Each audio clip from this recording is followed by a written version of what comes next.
Welcome students, मैं हूं संतोष कुमार सिंह और हमारे साथ पढ़ेंगे द स्टोरी ऑफ फिजिक्स। तो चैप्टर देख रहे थे हम लोग इलेक्ट्रोमैग्नेटिक इंडक्शन। 5वां लेक्चर है ये। आज देखेंगे हम लोग मोशनल ईएमएफ। इलेक्ट्रोमैग्नेटिक इंडक्शन में हम लोगों ने फैराडेज लॉ को देखा, लेंज लॉ को देखा। उससे हम लोगों को ये पता चला कि अच्छा, किसी भी मैग्नेटिक फील्ड में अगर चेंज इन मैग्नेटिक फील्ड हम लोग इफेक्ट पैदा कर देते हैं और अगर उसके फील्ड में कंडक्टर को लेके आके प्लेस कर देते हैं तो सर ईएमएफ इंड्यूस्ड हो जाता है, करंट भी इंड्यूस्ड हो जाता है। बहुत सारी चीजें आप लोगों ने देखी। तो ये ईएमएफ जो है वो कैसे इंड्यूस्ड होता है, ये चीज की चर्चा हम इस लेक्चर में करेंगे। ईएमएफ इंड्यूस्ड हो जाना यानी कि बोला गया कि जैसे कोई एक कंडक्टर है और उसमें ईएमएफ इंड्यूस्ड हो गया, यानी उसमें पोटेंशियल डिफरेंस जनरेट हो जाना है ना। जैसे कोई एक कंडक्टर है बेटा, अगर मैं दिखाऊं आपको एग्जांपल, अच्छा ये रहा कंडक्टर एक, ठीक है ना, और इसको बोलेंगे कि ये क्या हो गया, इसमें ईएमएफ इंड्यूस्ड हो गया। ईएमएफ इंड्यूस्ड हो गया कहने का जानते हो मतलब कि ये बैटरी की तरह बिहेव करने लगा, ये एक बैटरी के जैसा बिहेव कर रहा है ना। ईएमएफ इंड्यूस्ड होना मतलब एक छोर को पॉजिटिव और एक छोर निगेटिव हो गया, यानी ये बैटरी हो गया। अब ये एक तरह से बैटरी के जैसा बिहेव करेगा और इससे करंट क्या होगा, पास हो जाएगा। इससे करंट डिलीवर होगा हमारा, निकलेगा किससे, क्योंकि ये सोर्स हो गया ना। तो सोर्स में पॉजिटिव टर्मिनल से हमारा करंट निकलता है, तो करंट का डायरेक्शन भी बेटा ये हो जाएगा इसमें। यही फिजिकल सिग्निफिकेंस होता है। अगर हम लोग बोलते हैं किसी को भी कि अच्छा कंडक्टर को ले जाते हैं मैग्नेटिक फील्ड में और वहां फ्लक्स चेंज होता है तो उसकी वजह से उसमें ईएमएफ इंड्यूस होता है, फिर करंट प्रोड्यूस होता है। मोटर वगैरह, जनरेटर जो भी हमारे इस पे काम करते हैं, बहुत सारे एप्लायंसेज है जो अभी तक आप देख रहे थे, ना, करंट इंड्यूस्ड हो गया, वोल्टेज इंड्यूस्ड हो गया, तो ये यही होता है बेटा। ऐसे ये फिजिकल सिग्निफिकेंस होता है कि किस तरह से इंड्यूस्ड हो जाता है। एक्चुअली में होता क्या है, वही चीज मोशनल मोशनल कहने का मतलब मोशन। हमने पिछले लेक्चर्स में क्या देखा, मैंने कहा ना कि रिलेटिव मोशन होता है। या तो एरिया चेंज हुआ तो उसके फ्लक्स को चेंज करना है मेनली रूप से, तो या तो मैग्नेट को डिफ्लेक्ट कराओ या कंडक्टर को डिफ्लेक्ट कराओ, एक ही बात है। मोशन तो हुआ रेस्पेक्ट में, या तो कंडक्टर के रेस्पेक्ट में मैग्नेट का मोशन हो गया या मैग्नेट के रेस्पेक्ट में कंडक्टर का हो गया, है ना। रिलेटिव मोशन होना चाहिए। तो मोशन की वजह से ईएमएफ हमारा इंड्यूस्ड होता है, उसको बोलते हैं मोशनल ईएमएफ, इलेक्ट्रोमोटिव फोर्स। बहुत बच्चे कंफ्यूज होते हैं, सर इसको फोर्स क्यों बोलते हो आप, ये ईएमएफ को इलेक्ट्रोमोटिव फोर्स क्यों बोलते हो। वोल्टेज भी हो, वोल्टेज की सिग्निफिकेंस सही है बिल्कुल, इलेक्ट्रोमोटिव फोर्स बोलो वोल्टेज बोलो एक ही बात है। दिखाता हूं यहां पे, बिल्कुल फोर्स दिखेगा आपको कैसे जनरेट होता है, ठीक है ना। तो मोशनल ईएमएफ कहने का क्या मतलब हो, बात करते हैं हम पहले इसको। चलो हम लोग मिटाते हैं और यहां पे देखेंगे अलग अलग तरीके से हम निकालेंगे बेटा। 3 केस में इसको डिफाइन करेंगे। केस कहने का मतलब कोई ये नहीं है कि मैं उसका अलग अलग कंडीशन बोल रहा हूं। 3 मेथड्स कह सकते हैं उसको कि हाँ 3 तरह से इसको हम डिफाइन कर सकते हैं। एक तो नॉर्मल जो हमारा है, फर्स्ट केस होता है जो नॉर्मल हम लोग जो डिफाइन करते हैं वो है, देखो कहने का ये मतलब हो गया कि जैसे ये मैग्नेटिक फील्ड ले लिए बेटा, ये हो गया मैग्नेटिक फील्ड। मैग्नेटिक फील्ड का डायरेक्शन इनटू द बोर्ड, है ना। महाभारत के युद्ध में बाण चलाते थे अर्जुन और कर्ण दोनों। हम तो भाई अर्जुन के रथ पे थे, तो जब बाण चलाते थे अर्जुन तो कैसा दिखाई देता था, पीछे से देखोगे बाण को तो कैसा दिखाई देगा, है ना। तीर को पीछे से देखने पे क्रॉस दिखाई देता है, यानी जो बाण आप चलाओगे, जो अर्जुन ने चलाया वो क्रॉस की तरह दिखा, और जो सामने से आता हुआ दिखाई देता था उसका टिप दिखता है केवल एरो का, और वो टिप दिखता है इसलिए उसको डॉट दिखते हैं, बोलते हैं हम लोग। तो डॉट लिखने का मतलब कि सामने से कोई तीर चलाया है, कर्ण ने चलाया, तो जो सामने से डॉट दिखेगा तो समझ लो कि वो सामने से बाण आ रहा है आपका, और क्रॉस दिखेगा तो ये आपने चलाया है, तो पीछे से बाण देखोगे तो क्रॉस दिखेगा। चलो इसको हम लोगों ने अर्जुन के रथ पे बैठ के चलाया, ये मैग्नेटिक फील्ड, ये अंदर की ओर जा रहा है, सर क्रॉस दिख रहा है ना, इधर से इधर की ओर जा रहा है मैग्नेटिक फील्ड का डायरेक्शन। लिख भी देता हूं बी, नहीं तो आप लोग बोलोगे कि बी तो आप लोगों ने लिखा नहीं सर, तो चलो समझेंगे इस पे, फिर तो इसका कैलकुलेशन बहुत इजी है बेटा, इसको समझेंगे बस कि ये क्या होता है। अब ये मैग्नेटिक फील्ड हो गया हमारा, मैग्नेटिक फील्ड में हम कंडक्टर लेकर के आ गए, ये रहा बेटा कंडक्टर, ठीक है ना, ये हो गया कंडक्टर। कंडक्टर लेके आए, अब कराना क्या है, जब तक ये मोशन में नहीं आएगा, रिलेटिव मोशन नहीं होगा, तब तक तो कोई चेंजेस नहीं होने वाला है। और ये हम बी में तो कोई चेंज अभी कर नहीं रहे, कंडक्टर लेके आए, इसी को मोशन कराना है हमको, ठीक है ना। तो मोशन करा दो, कंडक्टर को मोशन। और कंडक्टर कहने का मतलब हो गया कि कंडक्टर इन द सेंस कि इसमें क्या है, इलेक्ट्रॉन है ना, इलेक्ट्रॉन, इलेक्ट्रॉन का ही ऊपर नीचे होगा ट्रांसफर, जो भी होगा सेपरेशन होता है इलेक्ट्रॉन का ही होता है, बाकी चीजें तो न्यूक्लियस में होती है, ठीक है ना। तो इलेक्ट्रॉन कहने का मतलब कंडक्टर में नंबर ऑफ इलेक्ट्रॉन्स हैं, भरे पड़े हैं, जो अपने पैकेट्स में बैठे हुए हैं, है ना, उन्हीं का मोशन ना करंट कहलाएगा, और उन्हीं के सेपरेशन की वजह से ईएमएफ जनरेट होता है। ये आप लोगों को कैपेसिटर में बता रखा हूं मैंने। तो ये यहां से आ गया बेटा, अब इसमें आएगा मोशन। अब इसको करा दो मोशन, बोलो कि इस डायरेक्शन में सर मोशन हो गया, जस्ट सपोज दैट, किसी भी डायरेक्शन में कराना, मैंने अभी के लिए इस डायरेक्शन में मोशन करा दिया v वेलोसिटी से, ठीक है ना, v वेलोसिटी से हो गया मोशन।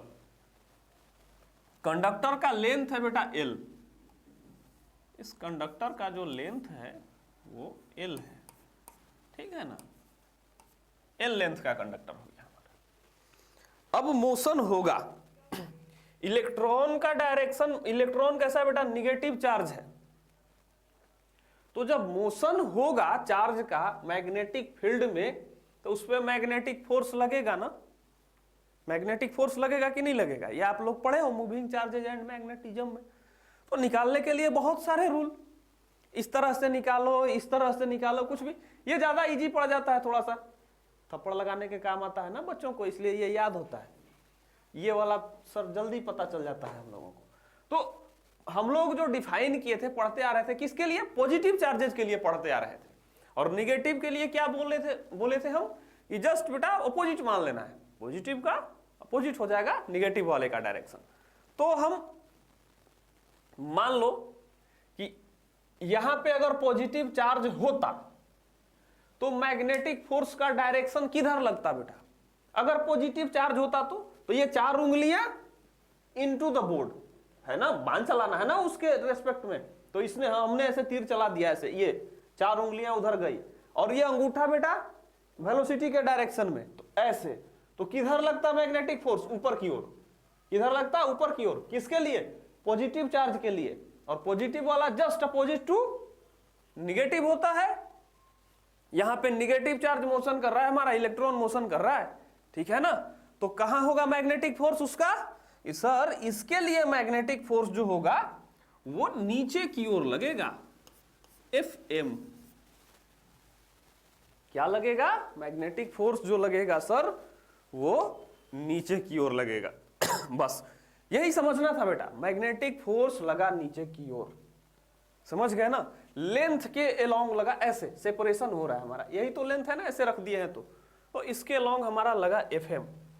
अब इस कंडक्टर को मैं बाहर थोड़ा बनाता हूं क्लियरली, ताकि इसके अंदर में क्या फेनोमेना हो रहा है आपको समझ में आए, है ना, है ये मैग्नेटिक फील्ड में ही, लेकिन इसमें भसड़ मच जाएगी अगर मैं करूंगा तो देखो यही रहा आपका कंडक्टर बेटा, जूम करके बना देते हैं, ये रहा आपका कंडक्टर, और मैंने बोला कि आपका मैग्नेटिक फोर्स लग गया नीचे की ओर Fm, है ना, E माइनस जो था, तो उसकी वजह से इलेक्ट्रॉन पे लगा फोर्स। तो जब मूविंग चार्जेस में फोर्स लगता था मैग्नेटिक फोर्स बेटा, तो वो अपने जगह से क्या होता था, जिधर फोर्स लगता है उधर डिफ्लेक्ट होता था ना, ये फोर्स कान पकड़ के मैग्नेटिक फील्ड क्या करता था, कान पकड़ के चार्ज को घुमाना शुरू कर देता था।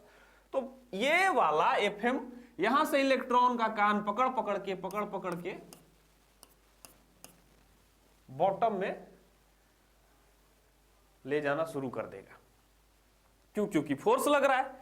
ये जो चार्ज है इलेक्ट्रॉन वाला माइनस चार्ज, ये बॉटम में जमा होने लगेंगे बेटा कंडक्टर के, तो जब बॉटम में जमा होने लगेंगे ये, तो निगेटिव जब नीचे जमा होने लगेंगे तब पॉजिटिव कहां जमा होंगे?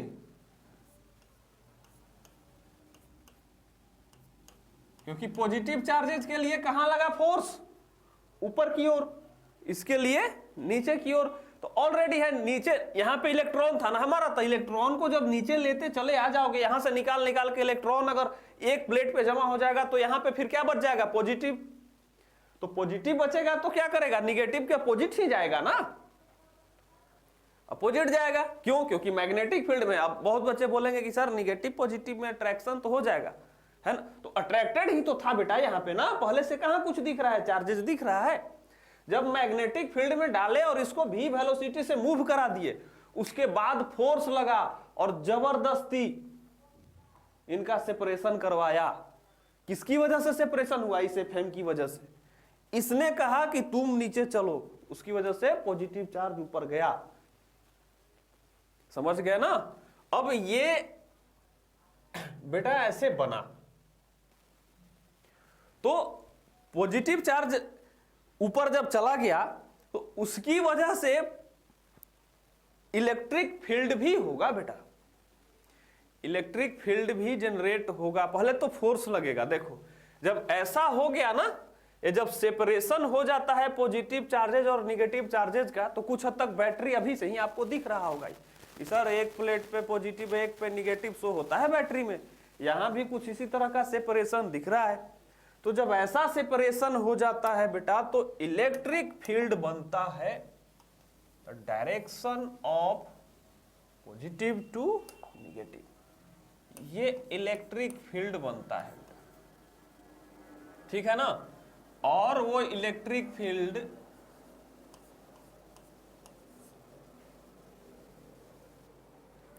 इस फोर्स की वजह से बनता है। यहां पे इसके अपोजिट में जस्ट फोर्स लगता है Fe, है ना?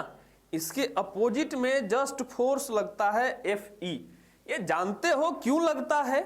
मैंने बोला ना कि हर जगह अपोजिशन होता है हमारा।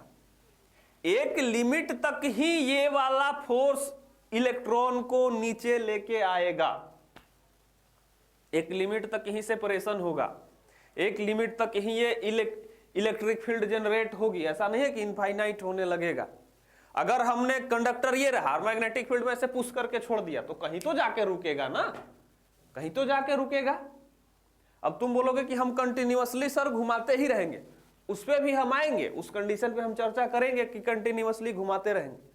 बात कंटिन्यूअसली घुमाने पे ही होगी, क्योंकि मोटर वगैरह हम लोगों को देखना है उसमें, तो कंटिन्यूअसली घुमाने पे क्या होता है। लेकिन पहले स्टडी कर लेते हैं कि यहां से पुश करके छोड़ दिए क्या, तो भी वेलोसिटी से इधर पुश करके छोड़ दिए थे, तो हम लोगों ने देखा कि अच्छा चार्ज का सेपरेशन हो रहा है।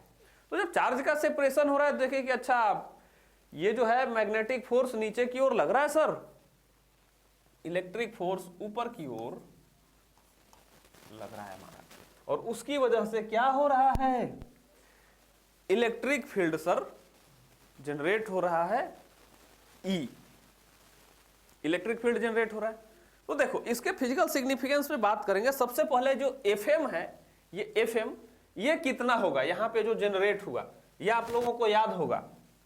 FM आप लोगों को याद होगा, हमने पढ़ाया है मूविंग चार्जेज एंड मैग्नेटिज्म में कि ये जो फोर्स होता है वो Q V क्रॉस B होता है बेटा, V क्रॉस B, V इधर क्रॉस B ऐसे करके होता है ना, तो फोर्स क्या लगता है? ऊपर की ओर। तो पॉजिटिव के लिए था ना, तो निगेटिव के लिए नीचे की ओर, तो V क्रॉस B हो जाता है। तो यहां से QVB साइन थीटा यही होता है ना, और Q क्या है बेटा? इलेक्ट्रॉन। Q इलेक्ट्रॉन है, यानी E हो गया, Q के जगह पे E, VB sine theta. V और B के बीच में एंगल कितना है बेटा? V इधर और B अंदर 90 डिग्री ना, तो साइन 90 की वैल्यू 1, तो E भी B हो जाएगा, है ना?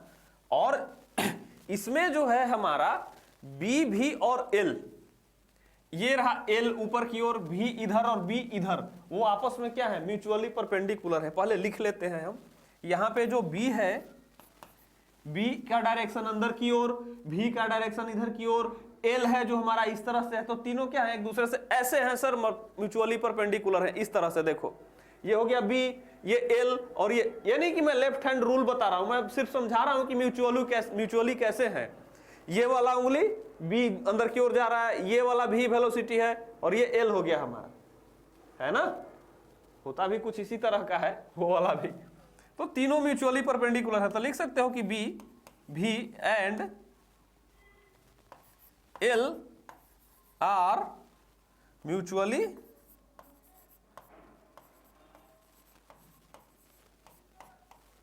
परपेंडिकुलर, ठीक है ना, म्यूचुअली परपेंडिकुलर है। एफएम की वैल्यू हम लोगों ने निकाली, यानी इस फोर्स से नीचे आ रहा है।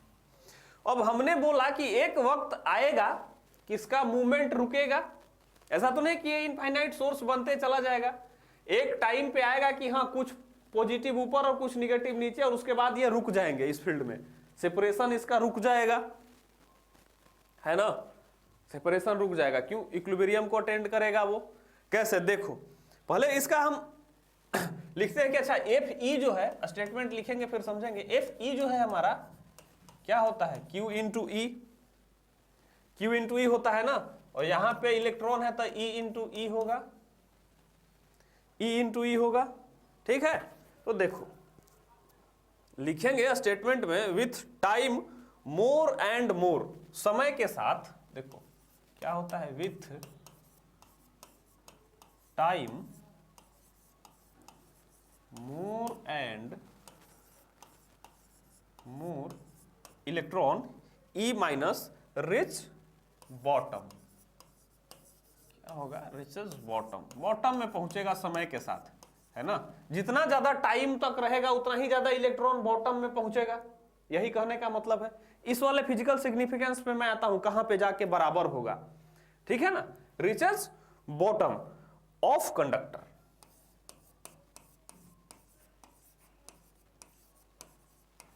Bottom of conductor and more charges, लिख सकते हो आप, मोर चार्जेस एक्यूमुलेट, ठीक है ना, मोर चार्जेस एक्यूमुलेट।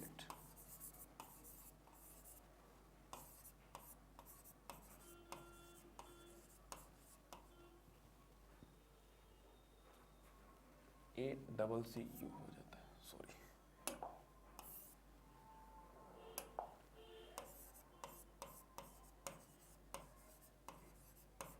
ठीक है, मोर चार्जेस एक्यूमुलेट।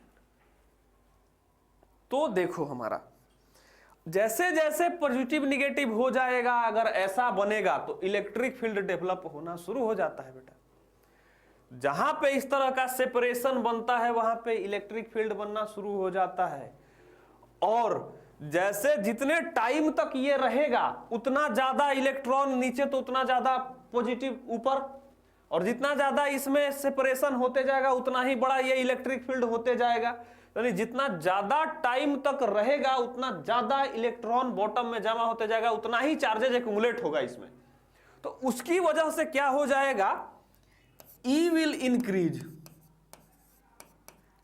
इलेक्ट्रिक फील्ड जो है, क्योंकि सेपरेशन की वजह से इलेक्ट्रिक फील्ड पैदा होता है। आप जाके देखना इलेक्ट्रोस्टेट, इसीलिए मैं फर्स्ट लेक्चर से बोल रहा हूं कि आपको इलेक्ट्रोस्टेट की जानकारी होनी चाहिए, मूविंग चार्जेज एंड मैग्नेटिज्म की जानकारी होनी चाहिए, यानी पूरा इलेक्ट्रोस्टेट और मैग्नेटिज्म पता होगा तभी ईएमआई पता होगा, समझ में आएगा, ठीक है ना।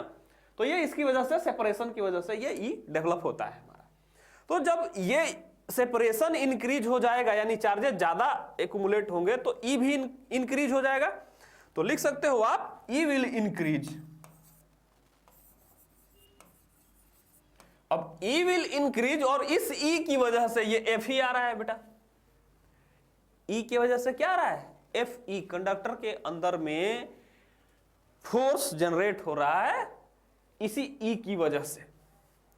तो कहने का मतलब हो गया कि जब ये बड़ा हो रहा है तो ये भी बड़ा हो रहा है, जितना ज्यादा इलेक्ट्रिक फील्ड उतना ज्यादा ये, क्योंकि इसी को ये बढ़ेगा तो ये भी तो बढ़ेगा ना, अगर ई बढ़ेगा तो एफ ही बढ़ेगा, क्योंकि एक ही बात है ना, डायरेक्टली प्रोपोर्शनल हो जाता है। बाकी तो चार्जेज, जितना नंबर ऑफ चार्जेज आएंगे वैसे अगर ई बढ़ते चला जाएगा तो ये भी बढ़ेगा, वहां पे लिखा हुआ है सीधे सीधे।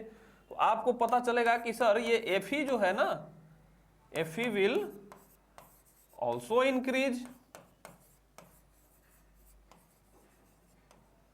Fe जो है वो भी इंक्रीज हो जाएगा। तो सर एक वक्त ऐसा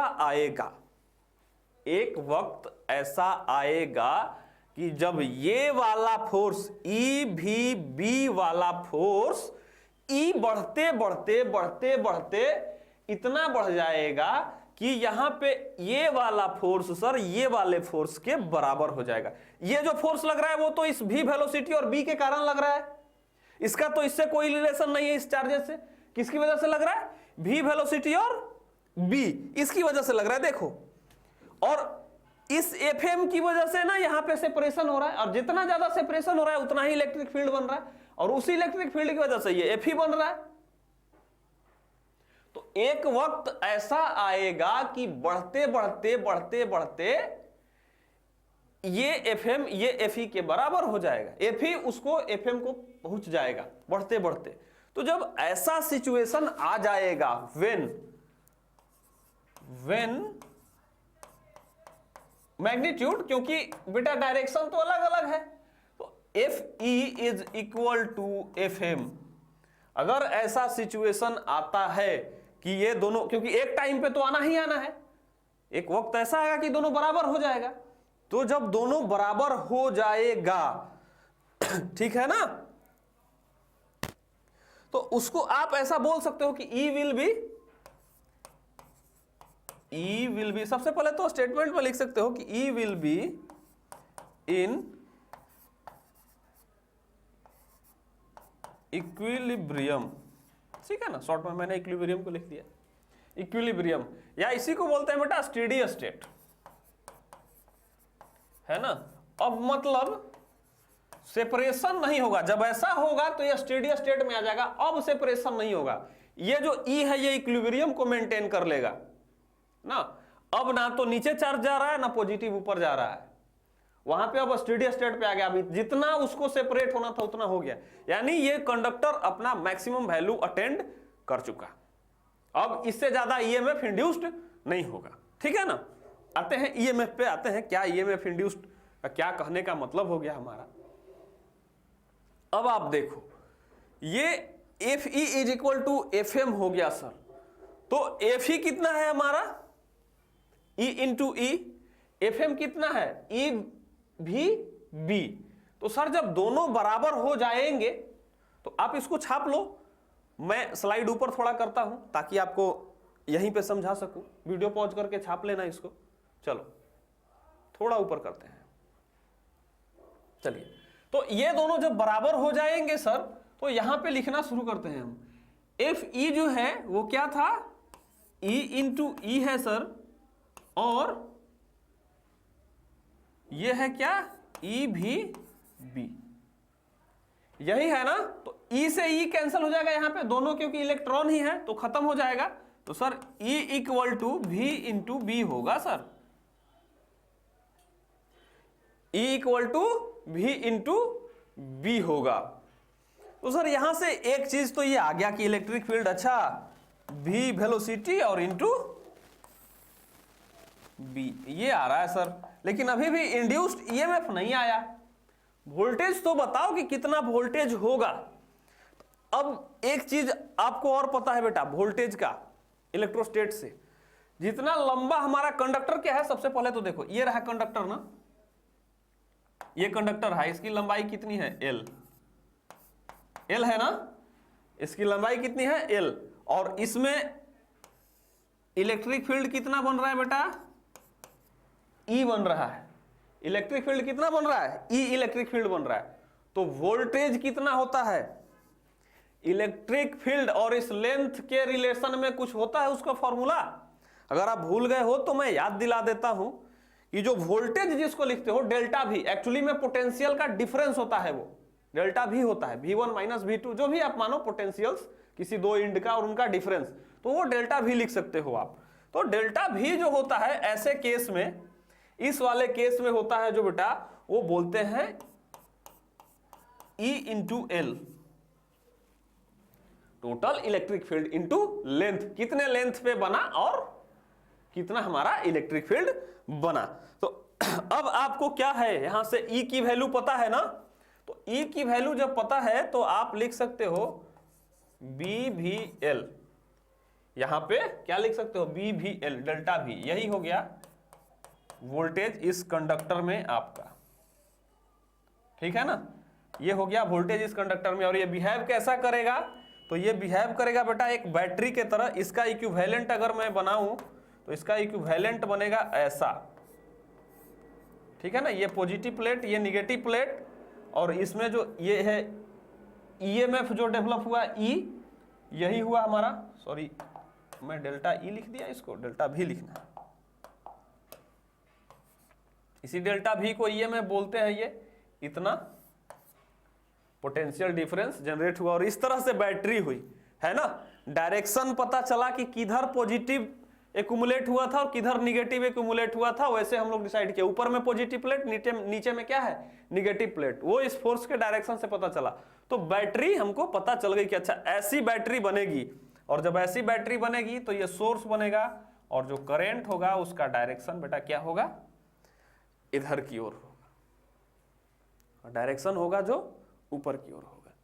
तो ये था कुल मिला के मोशनल ईएमएफ का हमारा सिग्निफिकेंस की। अच्छा, कोई भी कंडक्टर अगर मैग्नेटिक फील्ड में मोशन करता है तो उसमें इस तरह का फेनोमेना होता है जिसके कारण वो इंड्यूस्ड होता है ईएमएफ। अब यही पूरे फेनोमेना के कारण ये बेटा ईएमएफ इंड्यूस्ड हो गया ना उस वाले कंडक्टर में, और वो कंडक्टर कैसा बिहेव करने लगा, बैटरी के तरह। इसी ईएमएफ को बोलते हैं इंड्यूस्ड ईएमएफ, ठीक है ना। और जब ईएमएफ इंड्यूस्ड हो गया तो यहां पे मैं बोला ना कि करंट अब निकलेगा, तो ये हो गया आपका इंड्यूस्ड करंट, ठीक है। तो कंफ्यूज नहीं होना है अब आगे से कि इंड्यूस्ड क्या होता है और ईएमएफ क्या होता है ना। ट्रांसफार्मर वगैरह के केस में लोग बोलते थे इंड्यूस्ड करंट इंड्यूस्ड, तो बच्चे केवल रट लेते हैं कि अच्छा इंड्यूस्ड होता क्या है ना। तो ये हो गया फिजिकल सिग्निफिकेंस आपका, आप इसको नोट करो। फिर हम आगे चलते हैं, फैराडे लॉ से इसको प्रूफ करेंगे कि फैराडे ने क्या बोला था। सिंपल है फैराडे लॉ, बिल्कुल यही चीज आएगा। उस वाले लॉ से भी प्रूफ करके दिखाएंगे कि मोशनल में क्या होता है ना। चलिए नोट करिए इसको। अब सेम मोशनल ईएमएफ को फैराडे के लॉ से प्रूफ करके देखते हैं। फैराडे ने क्या बोला था, फ्लक्स चेंज कराना है, ठीक है ना। वहां पे तो सिर्फ हमने मोशन दिया और करके दिखाया। एक्चुअली वो भी फैराडे का ही लॉ, बिना फैराडे के लॉ से तो हो नहीं पाएगा फ्लक्स। वहां भी हम लोगों ने क्या किया था, जब तक फोर्स नहीं लगाएंगे मैग्नेटिक फोर्स जनरेट कराए, वहां भी तो चेंजेज हुआ कुछ ना कुछ इसकी वजह से। चलो देखते हैं फैराडेज लॉ से। यहां पे ज्यादा समझ में आएगा कि अच्छा फ्लक्स चेंज करेंगे यानी कि लाइव आपको एरिया चेंज करके दिखाएंगे, या बी चेंज करके दिखाएंगे, या थीटा चेंज करके दिखाएंगे, कुछ भी कोई एक एग्जांपल ले लेते हैं हम और उसी से आपको दिखाते हैं कि अच्छा फैराडे के लॉ से भी सेम ही आएगा, ठीक है ना। एरिया ज्यादा इजी रहेगा, एरिया चेंज करेंगे तो आपको दिखेगा यहाँ पे चेंज होता हुआ।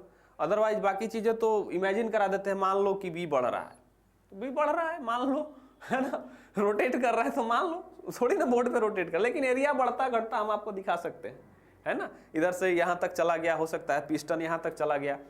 पिस्टन सिलेंडर एक ले लेते हैं और उसी में आगे पीछे पिस्टन को करेंगे तो क्या होगा, सिलेंडर नहीं लेना है हमें, लेना है बस पिस्टन सिलेंडर की तरह, बस उसी तरह का एक शेप, और उसी में आगे पीछे ऐसे ऐसे अगर उस स्लाइड को करेंगे तो एरिया बढ़ेगा घटेगा हमारा, ठीक है ना। क्लोज लूप जो होगा एरिया बढ़ेगा घटेगा। फैराडे ने क्या बोला था, क्लोज लूप, क्लोज लूप बोला था ना, क्योंकि करंट फ्लो कराना है तो हम आते हैं पहले तो क्लोज लूप लेंगे, ठीक है ना। तो आप मैग्नेटिक फील्ड बनाओ, ठीक है सर क्रॉस ही बना लेते हैं, थोड़ा ज्यादा इजी रहेगा, समझ में भी आता है ना। चलो ये रहा सर आपका मैग्नेटिक फील्ड, और इसमें बनाना है आपको फैराडे लॉ के लिए कंस्ट्रक्शन। देखो ये रहा बेटा मेरा कंस्ट्रक्शन, ठीक है ना।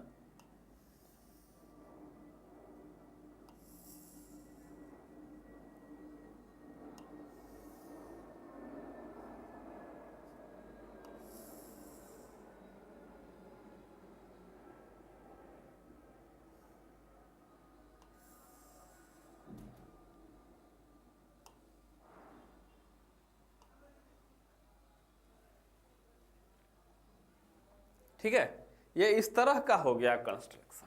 चलो अब देखो कि हम एक सिलेंडर अलग से पिस्टन टाइप बना लेते हैं। पिस्टन टाइप कहने का मतलब हो गया कि हमारा पिस्टन एक हो गया, समझ लो कि ये रहा पिस्टन, ठीक है ना, ये पिस्टन हो गया और ये मूव करेगा, ठीक है। दो पिस्टन नहीं है, एक ही है। मैं बस दिखाना चाह रहा हूं कि ये क्या हुआ है, मूव किया है। सिर्फ ये दिखाना चाह रहा हूं कि वो पिस्टन क्या करेगा, मूव किया है हमारा इस वाले सरफेस पे, ठीक है। देखो कहना क्या चाह रहे हैं, ये रहा कंस्ट्रक्शन टोटल हमारा, ठीक है। अब मान लेते हैं कि ये जो पिस्टन है, इस पिस्टन का लेंथ हो गया बेटा L,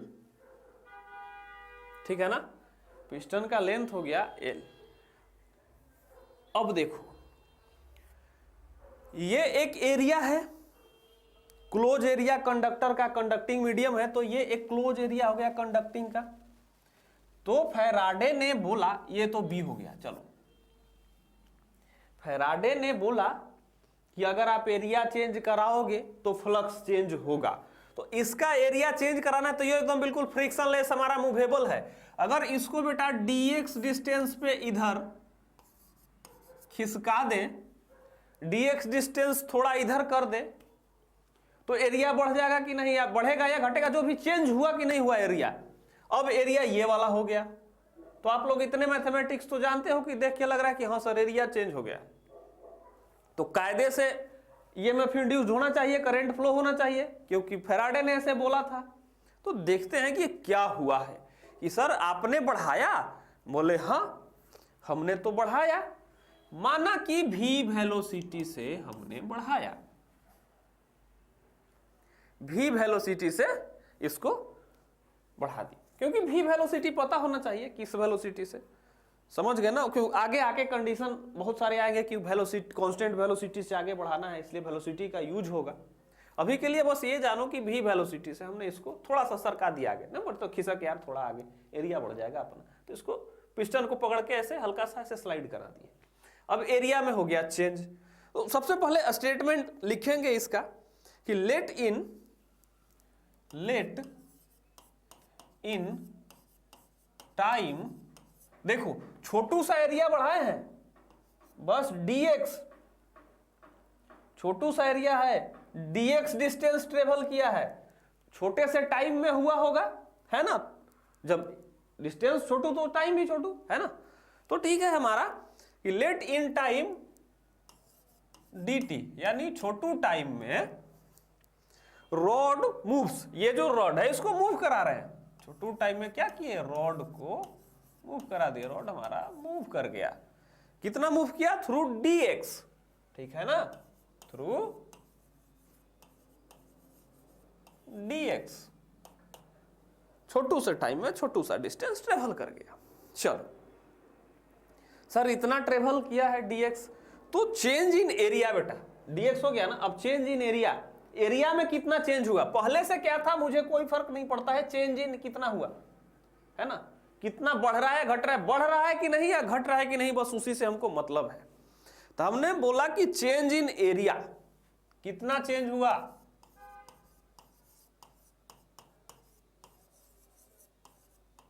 चेंज इन एरिया, मान लो कि A, एरिया टोटल A, तो छोटू सा डिस्टेंस ट्रेवल करके तो छोटू सा एरिया भी चेंज होगा, तो चेंज इन एरिया भी सर छोटू ही होगा, dA। तो चलो लेंथ L, dx खिसका है, तो dA कितना होगा बेटा, इतना तो आप लोगों को पता ही है, एरिया निकालना है, लंबाई गुने चौड़ाई L इंटू dx, सर ये जो होगा L dx होगा, बस बताने की जरूरत नहीं है एरिया, सर इतना चेंज हुआ एरिया में, है ना, टोटल एरिया आपका A है और चेंज इन dA हुआ, क्यों इंटीग्रेट कर लेंगे अगर एरिया को तो हमको टोटल एरिया निकल जाएगा, इसलिए हम छोटू से में ही निकालते हैं पहले, आपको पता है कि एलिमेंट्री ले लेते हैं, इसको बोलते हैं ना कि एलिमेंट्री ले लेते हैं, तो एलिमेंट्री एरिया है हमारा। तो चलिए सर dA आपने निकाल लिया, अब बताइए कि फ्लक्स कितना है आपका, आपके उसमें फ्लक्स कितना है कंडक्टर में, चाहे इस वाले में फ्लक्स कितना है, इस एरिया में इनिशियली फ्लक्स कितना है आपका, तो सर फ्लक्स है बी ए कॉस थीटा, बी ए कॉस थीटा, ठीक है ना। सर बी और ए के बीच का एंगल कितना है, बी और ए के बीच का एंगल कितना है फ्लक्स में बेटा, एरिया वेक्टर। अभी के लिए आप देखो, अभी के लिए अभी करंट इंड्यूस्ड नहीं हुआ है, हम इनिशियल में मान के चलते हैं, ये क्लोज लूप रख दिए है ना, और इसकी वजह से अगर मैग्नेटिक फील्ड बन रहा है इधर, तो ऐसे ये ऐसे बन रहा है ना एरिया, तो इसका एरिया वेक्टर बेटा उसी के साथ होगा कि नहीं होगा। एरिया वेक्टर में माहिर हो आप लोग, सिखाए हैं ना एरिया वेक्टर का डायरेक्शन किधर, और बी और ए के बीच में एरिया कितना होता है, हमारा एरिया वेक्टर के बीच में एंगल कितना होता है, ये एरिया वेक्टर है ना, तो एरिया वेक्टर के बीच में एंगल है बेटा थीटा, वहां पे है 0 डिग्री, तो cos 0 क्या हो जाता है 1 हो जाता है। इसका डेरिवेशन आपको मैं करा चुका हूं पिछले लेक्चर्स में, EMI वाले में भी कराया हूं, तो आपको याद होगा। तो सर बी ए फाई यही है हमारा। अब सर EMF जो इंड्यूस्ड होता है, इंड्यूस्ड EMF, ये आपने फैराडेज लॉ से पढ़ाया था पिछले लेक्चर्स में कि E इज इक्वल टू, अगर हम इंस्टेंटेनियस निकालें, कोई भी निकाल लो आपकी मर्जी, d phi by d t. क्या होता है sir, d phi by d t होता है। तो सर करेंगे आगे, निकालेंगे, फाई हमको पता है सर, तो डी फाई के जगह पे बी ए लिख देंगे और डी टी लिखेंगे। कोई डाउट सर? हाँ कोई आपत्ति नहीं है, लिखो, यहीं पे तो ऊपर में लिखे हो। तो चलिए हमने लिख दिया। अब b को यहां से निकाल लेंगे बेटा बाहर, b d A by d t, d A by d t. अब देखो d A is equal to क्या लिखे हो, फिर कुछ ऊपर में दिख रहा है आपको, ऊपर में से नजर धरा, इसमें सर, हाँ इसमें यहां दिखा सर, दिखा d A is equal to L d x. तो बस पुट कर देते हैं उसको भी, कुछ करना तो है नहीं, बस ऐसे हो गया sir, L into d x upon d t. यही आ रहा है sir, B L d x upon d t. अब एक चीज याद करो आप, मैंने बोला भी वेलोसिटी से मूव कर गया, पिछले वाले स्लाइड में आप देखो क्या आखिरी में आया है, बी भी एल, और ये भी क्या है, ये भी क्या है, भी क्या है बेटा, भी है वेलोसिटी। इसको आप वोल्टेज मानने की गलती ना करें, क्या है वेलोसिटी, इसीलिए वहां पे हमने इंडिकेट कर रखा था कि भी वेलोसिटी से मूव किया। अब इस भी वेलोसिटी का अगर आप लिखोगे यहां पे कि सर भी वेलोसिटी इज इक्वल टू क्या लिख सकते हैं यहां पे, तो dx डिस्टेंस तय किया है, डिस्टेंस बटा टाइम होता है ना, dx डिस्टेंस तय किया है कितना टाइम में, dt टाइम में। तो sir velocity is equal to dx by dt यहां पे, अरे सर यही वाला चीज तो यहां भी दिख रहा है, वेलोसिटी से बदल दें क्या, बदल दो, मेरे से पूछे बिना बदलो एकदम, बी एल वी, ठीक है ना, E is equal to B L V, या बी भी एल कुछ भी लिखो। अब सर लग रहा है कि जाना पहचाना टर्म आया है, मिलाना जरा, बी भी एल, बी भी एल सेम आ रहा है सर, फैराडे लॉ से भी तो वही चीज आ रही है जो उसमें आया था हमारा, है ना, फैराडे लॉ से भी सर वही वाली चीज आ रही है।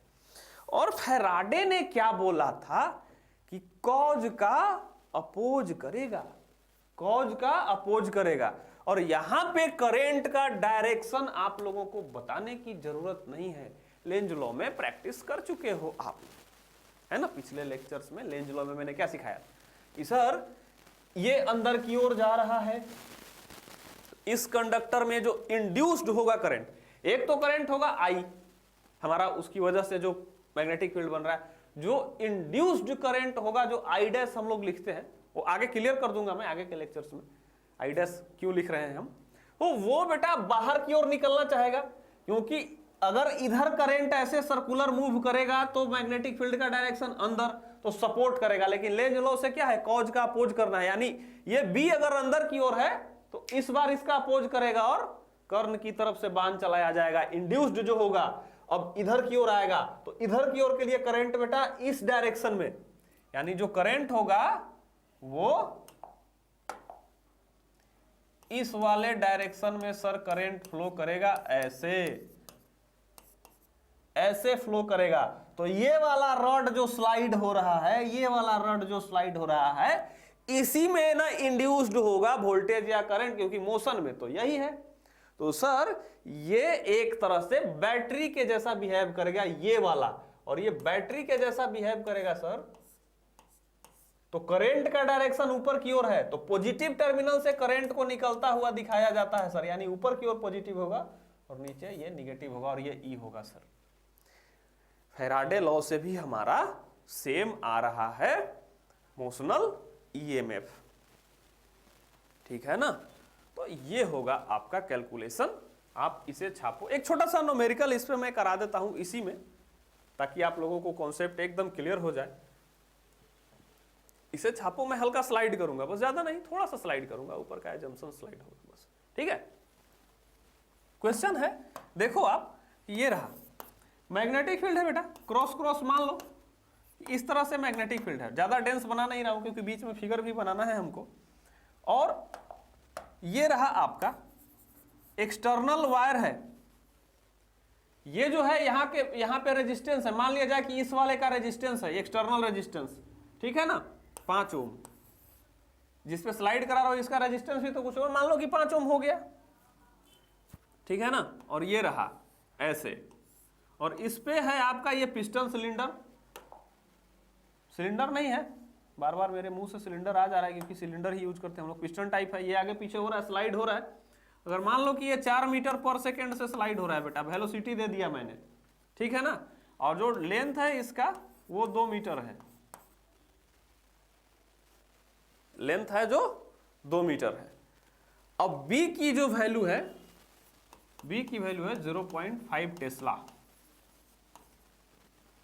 अब बताओ आप इसमें करंट, तो करंट के लिए जब करंट बताना होगा तो ये में भी आपको निकालना होगा। मेरे साथ साथ आप भी सॉल्व करो, बोलो कि सर सारा चीज तो आप दे ही दिए, ईएमएफ निकालने के लिए बी पता है, भी पता है, एल भी पता है सर, सीधे सीधे सब कुछ दिख रहा है।